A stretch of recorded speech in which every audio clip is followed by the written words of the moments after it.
Wow, who is this handsome guy? Both Cindy's husband, Jim, and their friend Barbara were shocked by her question. They hadn't even entered the yard through the gate yet. Barbara looked in the direction Cindy was looking and saw that she was talking about Adam's friend, her brother-in-law. "Yeah, in case you haven't noticed, I'm standing right next to you," Jim reminded his wife. "What? I can't appreciate a handsome macho man when I see one?" she asked. "Well, if you're going to stare at some guy, I'd rather you at least keep it to yourself," Jim responded a little harshly before turning his attention to the hostess. He smiled. "Hey, Barb, sorry for being rude." Barbara and her husband, Tony, hosted an outdoor birthday party for their daughter, who had just entered her teens. Barbara saw them approaching the sidewalk and held the gate open, but she didn't even have time to say hello. She decided to ignore Cindy's question. "No problem, come in," she said, still holding the gate. "Where should I put it?" Jim asked, holding a case of beer. "There's a few coolers with ice over there by the tree, Jim. A couple of them hold soft drinks for the kids and the rest hold beer. Just find an empty one. They put the gifts on that table over there," she mentioned to Cindy, who was carrying a nicely wrapped box. Tony, the co-host of the backyard, noticed them as they entered and came over to greet them. "Hey, you two, welcome," he said, kissing Cindy on the cheek. "Jimbo, let me help you with this." As he reached to free Jim from the box, Cindy tried again. "Hey, Tony, who is this Adonis sitting with your brother?" Tony, who was a little slow and hadn't heard the previous conversation, didn't understand yet. He looked where Cindy pointed. "Oh, his name is Bob or something. He works in construction with Adam. Why ask? Do you know him?" "No, but I would like to," she replied. "I mean, speaking of handsome?" Tony looked at Jim in shock.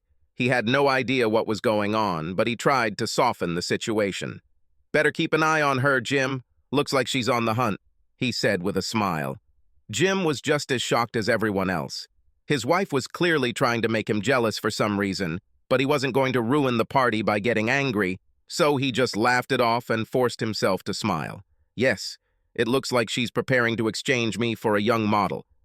"You can't wait for that day," Barbara joked, slapping Jim on the arm. "Well, come on in, guys," Tony commented. "Barb, would you mind showing Cindy where to put the gifts?" When she saw the expression on his face, Barbara knew exactly what her husband really wanted to say. He wanted her to ask Cindy about her behavior. On her way to the gift table, she lowered her voice so no one else could hear. "Okay, Cin, what's going on? Did you and Jim have a fight or something? What are you talking about? Don't lie to me. We've all been friends for a long time, and I've never heard you talk like that in front of Jim. Something is going on." "I'm just giving him a taste of his own medicine, that's all. He runs around all day and winks at every pretty girl he sees. You know Linda Kingston?" "Yes. She was at a restaurant a few days ago and saw Jim when he came in to eat. He obviously didn't see her. She told me that a waitress came up to him and kissed him. She said they talked and laughed during lunch and flirted with each other all the time." "Cindy, he's a friendly, outgoing guy. He always has been."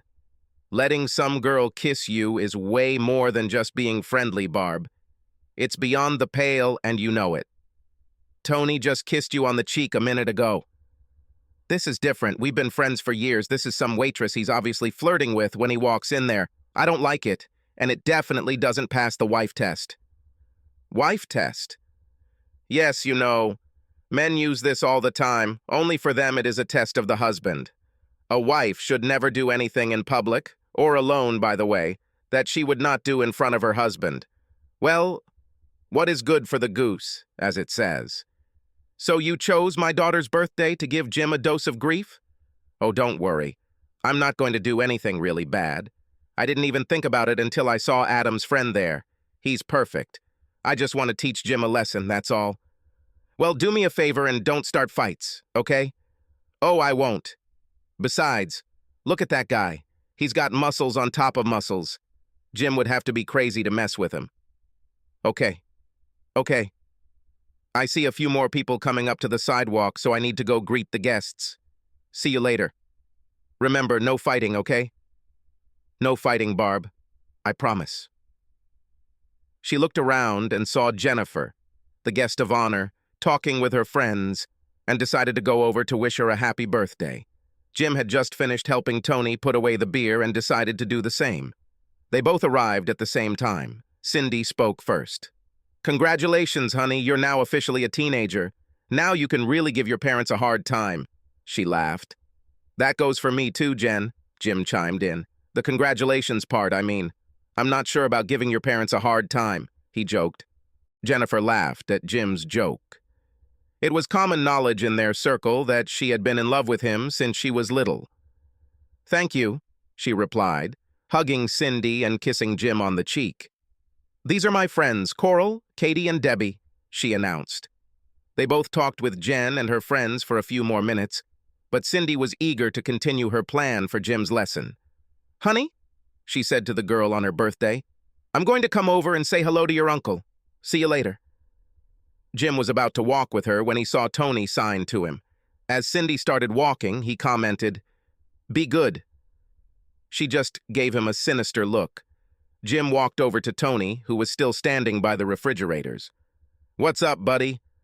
I just thought I'd give you a heads up, Barb said to Cindy. Looks like you were flirting with some waitress. Cindy heard about it and decided to give you a lesson. I think that's what this whole pretty boy talk is about. Jim thought for a moment.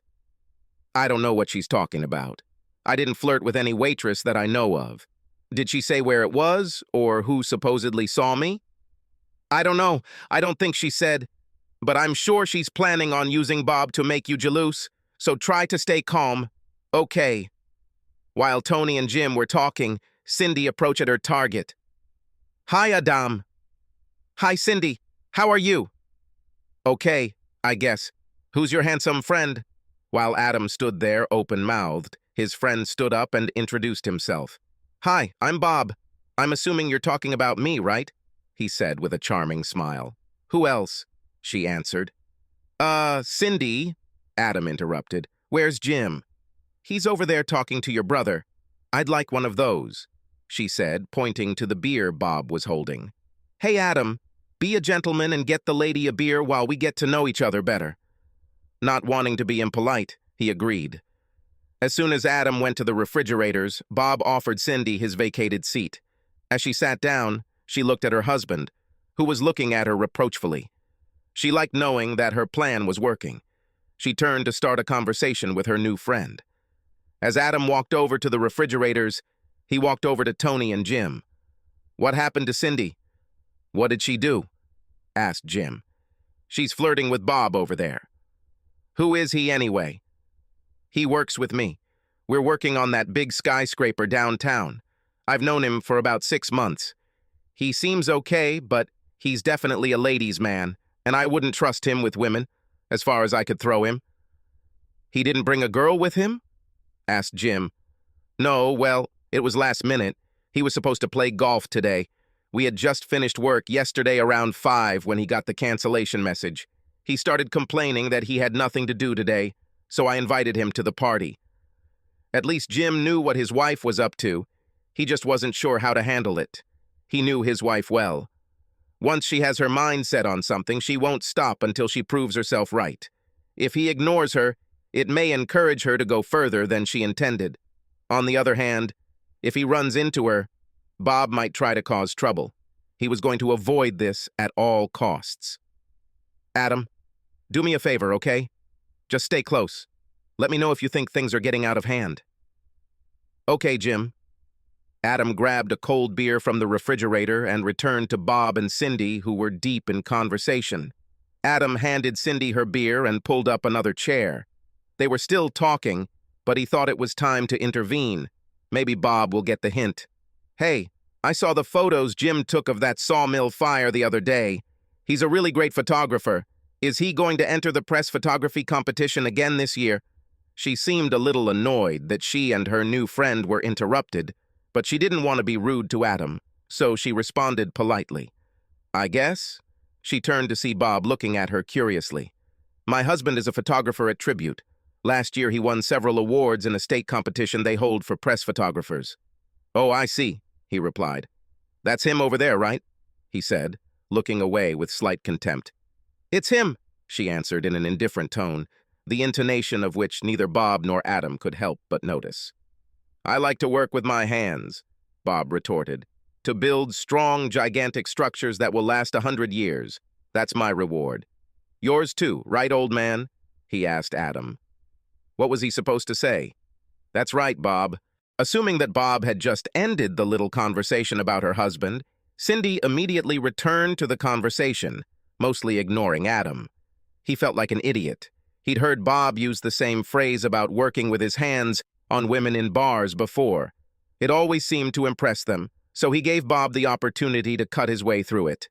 Feeling that he was doing more harm than good, Adam excused himself and went to wish his niece a happy birthday for the 20th time.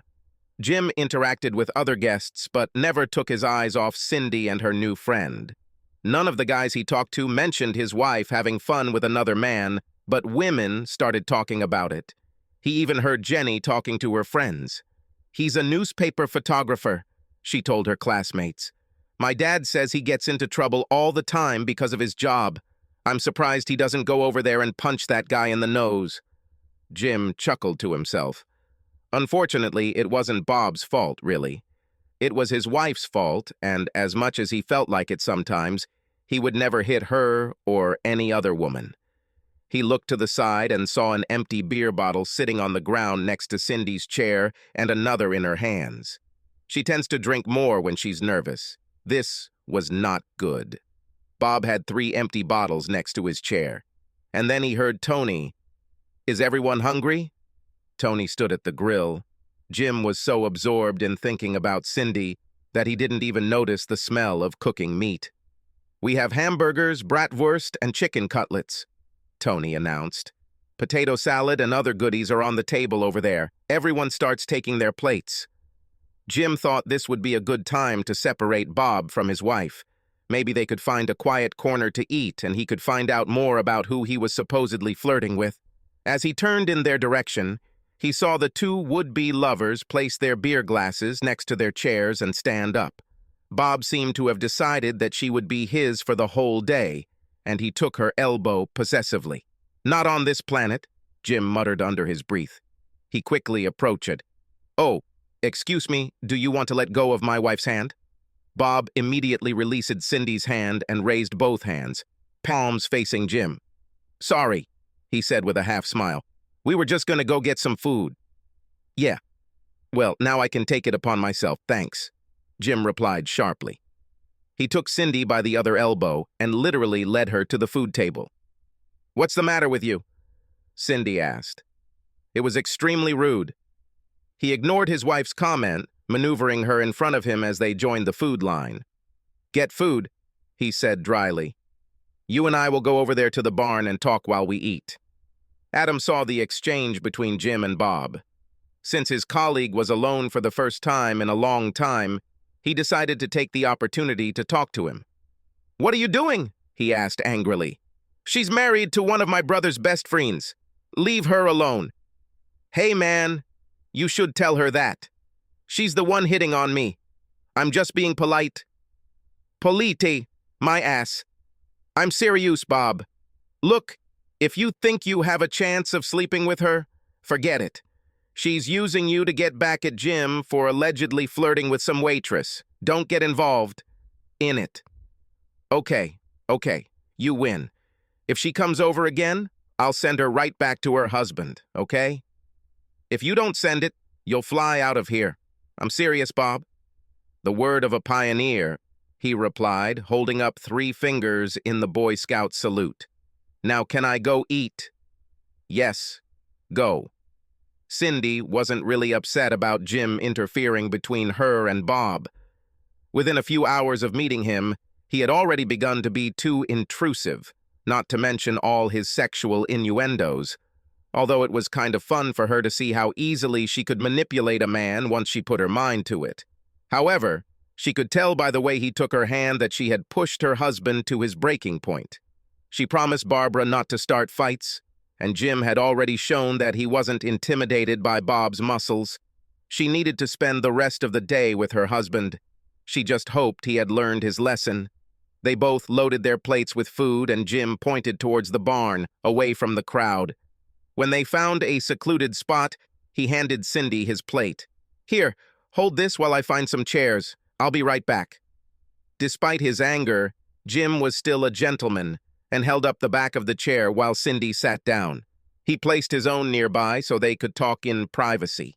After a few sips, Jim couldn't hold it in any longer. He was nothing if not straightforward. "Okay, what's all this nonsense about me flirting with some waitress? Tell me yourself. Cindy, damn it. You know how much I hate playing these stupid word games. Where was all this flirting supposed to happen? When?" "Not sure where. It was last week somewhere." "Well, that certainly narrows it down, doesn't it?" "Well, I'm sure you know better than me, or have you been flirting with all the waitresses?" "Listen, waitresses do the hard work. I say hi, I smile, I joke a little, You kiss them," Cindy intervened. "Kiss them?" "That's what they told me." "Then one of two things happens. Either it's a case of mistaken identity, or someone is lying to you because you're the only woman I've kissed since we started dating." Cindy looked into his eyes. Although she wasn't sure if she could actually tell if he was lying or not by his eyes. But she wasn't sure then, because as far as she knew, he had never lied to her. "Why would anyone tell me they saw you kiss a waitress if it wasn't true?" "I have no idea," he said, taking a bite of his burger. "This is your friend. Ask her why she's lying to you." "How do you know it's a woman?" "It definitely has to be a woman. If you have a male friend who tells you he saw me kiss a waitress, you've answered your own question." At first, Cindy thought that maybe he actually saw her friend at the restaurant and kissed the waitress anyway, without even caring that it got through to her, but she wasn't sure what he meant by his last remark. "What do you mean, if it's a man?" I answered my own question. "It's just that if it's a man, he wants you and is trying to create trouble between us, probably thinking he might have a chance with you by being a good friend and offering you a shoulder to cry on." "Oh, that's funny." "Yes, think about it. Was it a man?" "No." "Okay, then we're back where we started. You'll have to ask your friend why she's lying to you." There was an awkward silence as they both finished their lunches. When they finished, Jim had some final words. "Now it's Jenny's birthday party, and I'm not going to ruin it by arguing with your new friend. So if you keep throwing yourself at him like you've been doing so far, I'll just leave you here, and you'll make your own way home. Or you can spend the night with Mr. Muscles, in which case you won't have a home to return to. Got it?" She was a little shocked by his anger. "God, Jim, don't go too far. I'm not going home with Bob. I didn't even think about it until I saw Adam's friend there. He's perfect. I just wanted to teach you a lesson, that's all. Well, now you showed me, so it ends here." He stood up, took his wife's paper plate and empty beer bottle, and went to throw everything in the trash. Turning around, he was glad to see his wife standing next to him. Bob, on the other hand, was not happy at all. He watched their conversation out of the corner of his eye as he sat alone, eating his chicken cutlet. He didn't believe for a minute that she was just using him. She was ready for action. There was not a shadow of doubt in his mind about this. He already imagined her standing naked in front of him. Unfortunately, as he saw it, Bob also recognized the need for secrecy. He had previously hoped that they could sneak off to the upstairs bedroom or maybe out to his car, but that was now out of the question. They were in plain sight. No, he would have to put off enjoying that beautiful body, at least for a while. There was still plenty of time at the party, and despite their unresolved issues, Jim and Cindy were determined to enjoy themselves. She stayed close to him for the rest of the day, sometimes moving away to talk to friends, but always returning to her husband. The only time Cindy had any contact with Bob was when everyone gathered to sing Happy Birthday and watch Jenny blow out the candles on the cake. Bob took the opportunity to sneak up on her and rub her ass while everyone sang. At first, she thought it was Jim, but he was on the other side of her. When she looked to the side, she saw Bob with a smirk on his face. She couldn't believe his courage. She quickly looked around to see if anyone was watching, but all eyes were on Jenny. In any other situation, she would have hit him, but she knew it would cause problems, something she desperately wanted to avoid. Besides, she thought it was her own fault for acting that way towards him. If she had the chance, she would have apologized to him and told him she wasn't really interested. He removed his hand to applaud along with everyone else when the birthday girl easily extinguished the flames on the candles with one breath. Jim looked to the side when he heard Bob's voice nearby, but didn't see anything special. Of course, Cindy wasn't going to tell him that Bob had his hand on her ass while singing Happy Birthday. Bob, of course, took her silence as agreement. Okay? He knew how to play the game. She had to be close to her husband so as not to arouse suspicion, but sooner or later she would have to go into the house to use the bathroom. Hopefully he can catch her alone long enough to arrange a time and place for them to meet. Unnoticed, he will keep an eye on her. For those who were aware of what had happened earlier, it seemed that the danger had passed. To their relief, both Bob and Cindy seemed to behave, so, with the exception of Jim, everyone relaxed and were no longer on their guard. Jim, on the other hand, had seen guys like Bob before, guys who thought they were God's gift to women, and knew they rarely backed down so easily. Just to be sure, he continued to keep an eye out for the potential intruder. The party was in full swing after everyone had eaten. Tony turned on the outdoor speakers and set his phone to Pandora for background music until the games started. The dartboard was set up in a large oak tree near the barn, and Jenny's friends helped her set up the beanbag game. Several women gathered several gaming tables together to play bingo. Jenny and her friends challenged her parents and Jim and Cindy to a game of beanbags, best 2 out of 3. Tony warned them that his daughter was a true professional. Luckily for them, she was only 25% of the team, and the first game went to the adults. This was their only victory. When it was over, Cindy turned to Jim and kissed him on the cheek. "Honey, I need to go to the ladies' room. I'll be back in a couple of minutes," she told him. "Okay, honey, I think I'll challenge Adam to darts." She stopped to talk to a couple of friends on her way into the house. She's lucky. There wasn't a soul inside, and there was a spare bathroom downstairs. Adam and Jim prepared to take their seats and throw one dart each to determine who would go first. Jim was just about to quit when... "He's leaving?" Adam muttered, more to himself than to anyone else. Jim stopped his hand before throwing. "What?" "Bob, looks like he's leaving. No goodbyes, no thanks for the invitation, no nothing." Jim turned around just in time to see Bob's back as he walked out the gate. "He's probably mad because Cindy isn't flirting with him anymore. I really think he had plans for you two." "I wouldn't be surprised," Adam replied. "He's really slick when it comes to women. I've seen him leave a bar with some pretty beautiful women." Jim turned back to the dartboard and was about to take aim when something dawned on him. How would someone enter a house without wanting to be seen? He would go out through the gate, walk around to the front, and enter that way. Jim handed the darts to Adam. "I'll be right back," he said before heading to the back door. Cindy did her job and fixed her makeup. When she opened the bathroom door, she was shocked to see Bob standing there. Before she could do or say anything, he grabbed her by the shoulders and pinned her against the doorframe. So quickly, once he locked her in place, he pressed his lips to hers. If Jim had been a split second late, he would have seen his wife forcefully push Bob away. But as it was, she hesitated for a moment, trying to compose herself. It was at that moment that Jim saw them. He grabbed Bob by the shoulder and pulled him away from his wife. As Bob turned to face him, Jim, using the full strength of his hips and back, hit him in the solar plexus with the force of a hammer. Cindy watched as her would-be suitor stumbled back into the bathroom and fell to one knee. He held onto the sink with one hand for support and clutched his chest with the other, trying to catch his breath. Cindy's brain was still trying to keep up with events. Everything happened so quickly. It seemed like she had just opened the door, and everything suddenly turned into chaos.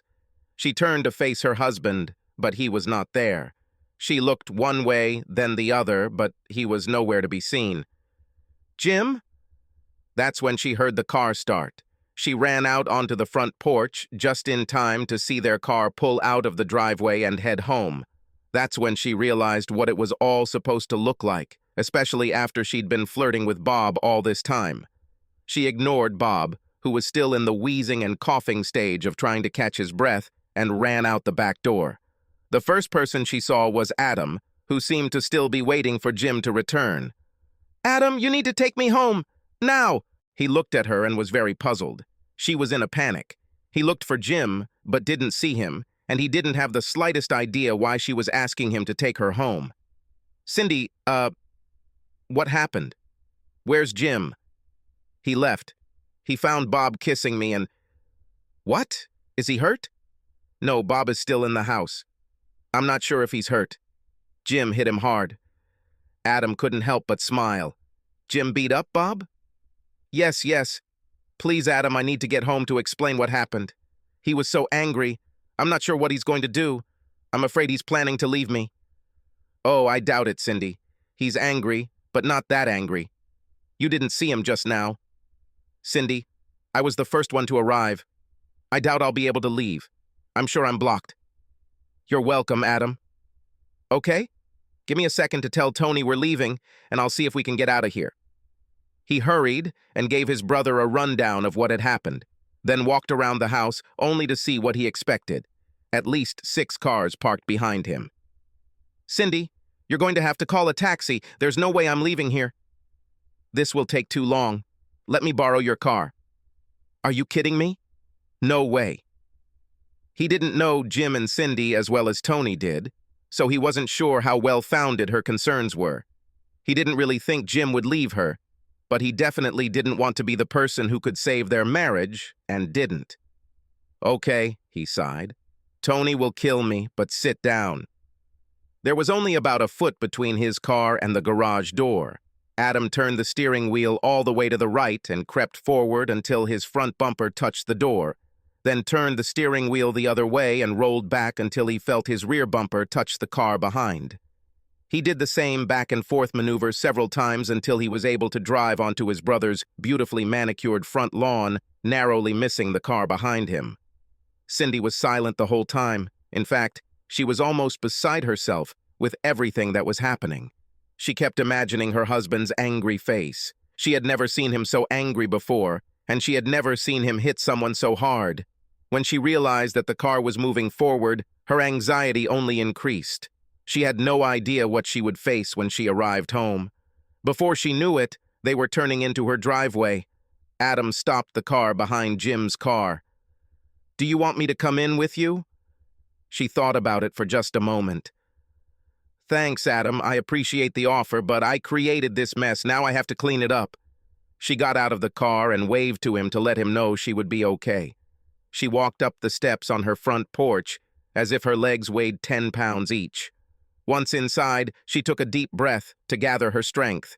He wasn't in the living room. She feared that he was upstairs, packing his things. Just as she started to get up to see if she could talk to him, she heard the noise of a coffee grinder. "Does he make coffee?" she asked herself. Maybe things weren't as bad as she thought. Jim saw her quietly watching him from the kitchen doorway. "Did your lover bring you home?" "If you mean Bob, he's not my lover. And the last time I saw him, he was still lying on the bathroom floor, trying to catch his breath." Jim couldn't help but chuckle at the thought. "Adam brought me home." Jim nodded his head but said nothing more. It was strange. She expected him to at least yell at her, tell her what a fool she was, how ashamed he was. Something. Well, if he's not going to talk, she will. "He caught me off guard, Jim. I didn't kiss him, honestly. He was standing outside the door when I opened it. He pushed me against it and kissed me. I didn't see you push him away. You didn't give me a chance. I was stunned. It took me a second to even realize what was happening, but you hit him before I could push him away." She still wasn't sure if her husband's calm demeanor meant he had truly calmed down, or if it was the calm before the storm. During their conversation, he never stopped doing what he was doing. She almost wanted him to yell at her. His obvious appetite kept her on tenterhooks. "Well, so what?" he asked, pressing the button to start the coffee machine. "Jim, I've never seen you so angry before. I really thought that by the time I got home, you'd be getting ready to leave." "Don't tempt me," he growled. "Yes, you're right. I'm angry," he said, raising his voice. That show you put on was childish and disrespectful. The only reason I'm not more angry is because most of the people at the party knew what you were up to, but you know what makes me even more angry than your stupidity? The fact that you chose to believe one of your stupid friends over me. Have I ever lied to you, huh? The anger he had been holding in began to burst out. Have I ever had reason to be jealous or suspicious? No, never. She'd never heard him call her friends fools before, but she wasn't going to argue with him about it. Honey, I just know how friendly you are all the time. I've seen it with my own eyes. You can meet a complete stranger and make him a friend in 5 minutes, and yes, I've seen you do it with women, too. You may not realize it, but I saw the look in their eyes when you left. I know for a fact that they would drop their panties in a minute. Oh, that's bullshit. You're making me look like Brad Pitt or something. Things were getting worse. She needed to back away before he actually left. Jim, all I'm saying is that you have a great sense of humor and an outgoing personality. People like you. I just want you to realize that some women take this as flirting. They may think you're approachable. It doesn't matter whether you're married or not. She thought she had calmed the situation. So, does this have anything to do with you thinking I go around kissing waitresses and you trust your girlfriend more than your husband? Damn, she thought she could dodge that question. They continued to argue for another 20 minutes, neither of them conceding to the other on the basic issue. Trust. Neither of them spent the night on the couch, in another room, or in another bed. But Cindy knew that sex was definitely not going to happen. He wasn't in the mood for love, and she wasn't about to humiliate herself by trying to change his mind. The following Tuesday, Jim met Tony for drinks after work. Jim was already sitting and had just taken the first sip from the bottle when his friend approached with a big smile. "Hey, Rocky, how's Adrian?" he said, doing his best Stallone impersonation. Jim looked at his friend. "Isn't that what Rocky says?" "Yes, but I can't imitate Burgess Meredith, so make do with what you have," he replied with a laugh. He sat down next to Jim and ordered a beer. "No kidding. How are you and Cindy doing? We barely talk to each other now. I'm still angry and she knows it, so she just tries to avoid me. When are you going to let her go in peace? Many people at the party didn't even notice any problems between you two. Sometime after you left, people started asking where you and Cindy were. What did you tell them? I said something unexpected happened and you had to leave. No one even questioned it. They probably thought you two got horny and went home to make love." Tony chuckled. "Yeah, well, we haven't made love since the party. By the way, what's wrong with Bob? Is he planning revenge?" "I don't think so. Adam came over and told me what happened before he took Cindy home. When I walked into the house, Bob was just getting up. He told me that you meanly hit him." "I did," Jim interjected. "Well, he started talking shit about revenge, but I told him that if I were him, I would stay away from you as much as possible. I told him that you're the toughest guy I've ever, or did, and that I saw you take out guys twice your size. I used my favorite quote from the Bible." "Do you have a favorite Bible quote?" "I didn't know that." "Of course, though he walks through the valley of the shadow of death, he fears no evil, for he is the toughest and most vicious bastard in the valley." "It's you." Jim had to laugh. "This is nonsense, and you know it," he said. "Of course I know, and you know, but he doesn't know. I think I scared him enough to make him think twice about coming at you." "Well, I appreciate it, old man." They both smiled as they took a sip. "You know what really pisses me off," Jim asked, "is that she doesn't believe me about kissing the waitress." "Are you sure you didn't kiss her? Maybe a light kiss on the cheek or something?" "No, He stopped talking, and Tony could tell by his face that he remembered something. "Ah, you kissed her, didn't you?" "No, she kissed me," Jim replied. "Damn, I know what it's all about." The next day, Cindy was startled to see Jim entering her office at work. He spoke before she could say anything. "Come on, I'm taking you out to lunch." She thought it was his way of saying he was sorry. "Oh, honey, that's so sweet." She glanced at her watch. "But it's a little early. Can you wait about 20 minutes? "No need. I talked to your boss and told him we had a little family emergency we needed to deal with. I told him you needed a long lunch break and he said no problem." Come on, let's go.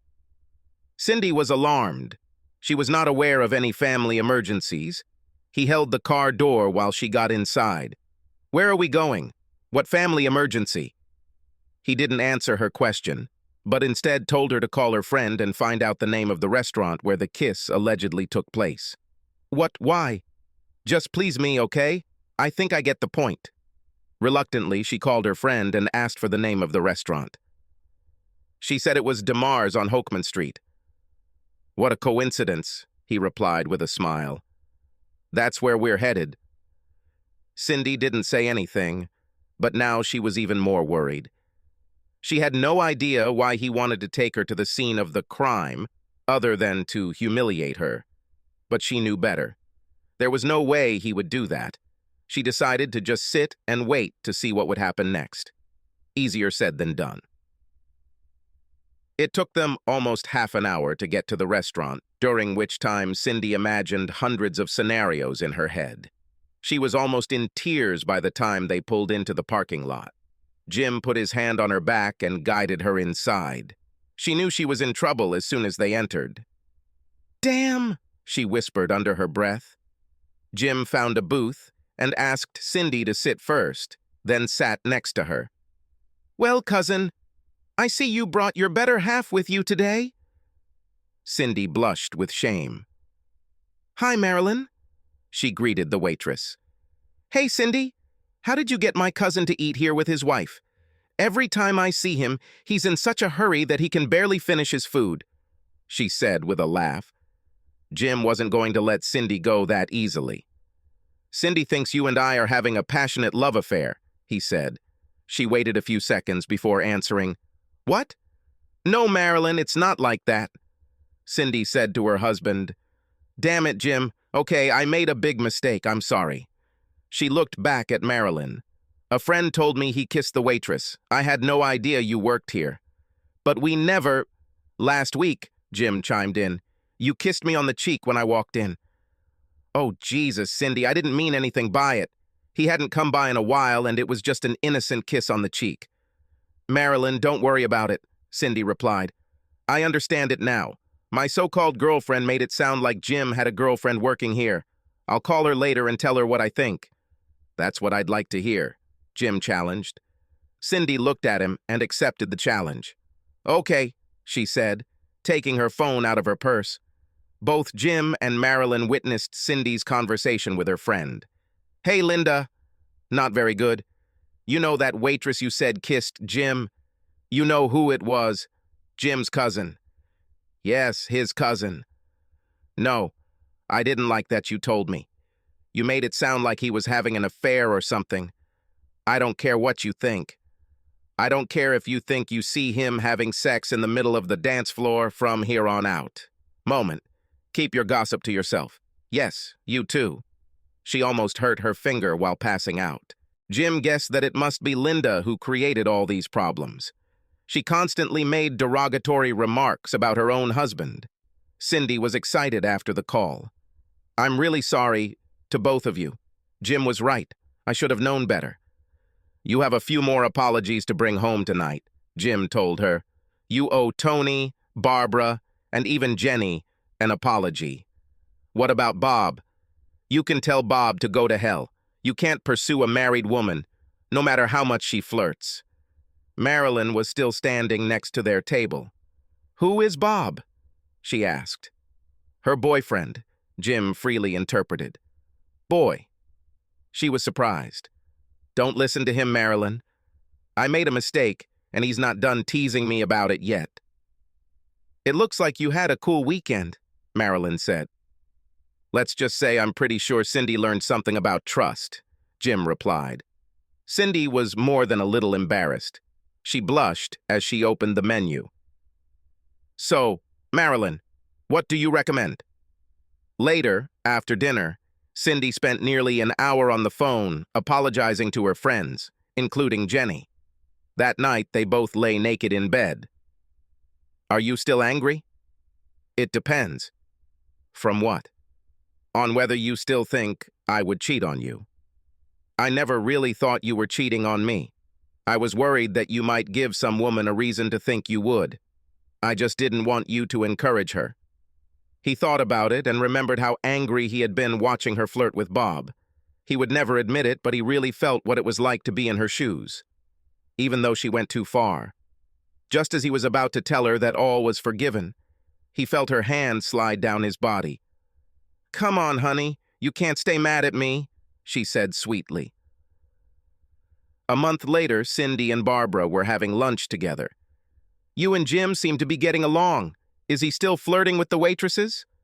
"Not much," Cindy replied. "He's still as friendly as ever, and I wouldn't want that to change.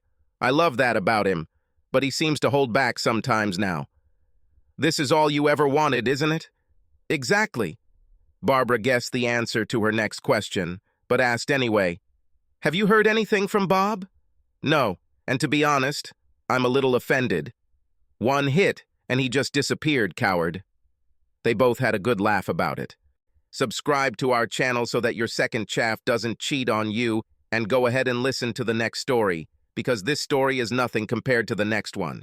If you're under 18, don't even think about listening to the next one.